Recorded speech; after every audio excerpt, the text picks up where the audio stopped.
بص يا صاحبي، هتطلع تتكلم معايا في اي لقطه تحكيم في الموسم كله، مش الماتش ده بس، في الموسم كله هحط البيان ده في بقك عشان تعمل دكر وبادارتك تعمل دكوره ويطلعوا يقولوا لي احنا بنرفض التشكيك في نزاهه التحكيم المصري. ادي التحكيم المصري، محدش يتكلم معايا في اي حاجه. ضربه جزاء لزد، مفيش ضربه جزاء.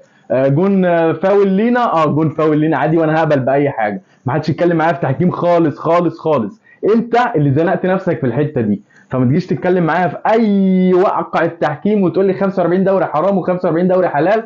احنا اصلا كفايه البلاوي اللي عندنا، فهي مش ناقصاك تقول لي انت هتقبل بثلاث نقط في ماتش زي ده بسبب التحكيم. اقول لك هقبل عادي، هو الموضوع خلص خلاص، انت خلصته من بدري، من قبل ما الموسم يبتدي. نيجي بقى للبهوات اللي عندنا. ايه خط الدفاع ده؟ ايه البلاوي دي يا كابتن حسين؟ انت قاعد نايم بره ومحدش يقول لي لسه بدري ومش لسه بدري. مفيش حاجه اسمها لسه بدري. انت بمدرب النادي الاهلي، والبهوات اللي قاعدين نايمين ورا دول ده خط دفاع النادي الاهلي؟ يعني هو ده دفاع خط النادي الاهلي؟ ده خط صقر مترو عندنا، ده احسن منه بكتير، وعلى الاقل هيفيدنا، يبقى في مواصلات رايحه جايه. انما انتوا بتعملوا ايه؟ انتوا خط دفاع اطيب من بهاء سلطان. اقسم بالله طيبين جدا وهادين جدا ورايقين جدا وصباح الفل. ايه الاربعه يعني ملط؟ انا مش فاهم ايه المنظر ده، ايه الجزار ده، ايه كوكا ده، ايه محمد هاني الكره اللي لعبها دي، ولا الكره اللي سابها دي في الكره اللي جت في العارضه من ربيعه؟ انا مش فاهم. والكره اللي جت فينا دي، هادي رياضي انت فين يا معلم؟ انت لسه بتحتفل بجون بن شرقي في الدقيقه 20؟ انا مش فاهم يا معلم، انت بتعمل ايه؟ ما تصحوا كده. فين ياسر ابراهيم؟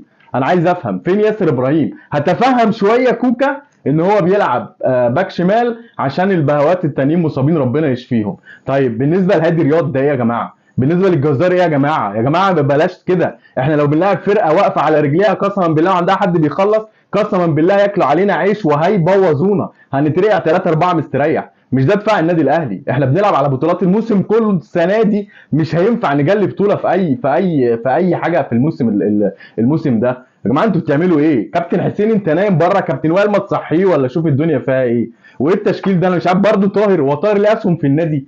انا عايز افهم طاهر ايه يعني؟ يعني مش فاهم هتعملوا فينا ايه؟ طيب لو طاهر ما لعبش، لازم هو قانون دستوري ان طاهر يلعب؟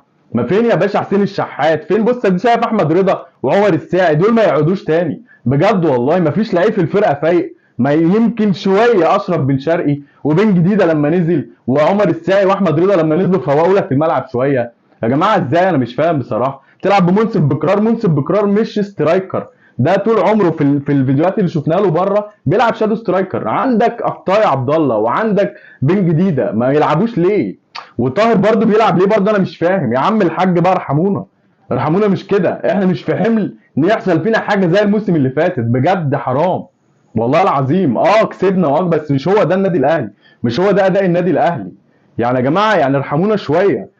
يعني انا مش فاهم. الجمهور واقف في ظهركم والناس كلها واقف في ظهركم. يعني انا مش فاهم ازاي احنا نبتدي برضو بخط دفاع زي ده في الموسم. انت عشان تبتدي تدعم خط الدفاع ده هتستنى لغايه شهر يناير. صباح الفل، يكون الحاجات كتير قوي ضاعت مننا. مش نافعه يا كابتن حسين. ثنائيه هادي رياض والجزار دي مش نافعه. انت العب بياسر مثلا جنب الجزار، على الاقل ياسر ده هيبقى فرده هتقومك لو حتى برجل واحده. ياسر كبر وبرده ليه غلطات كتير، بس هيديك شويه، هيأمنك.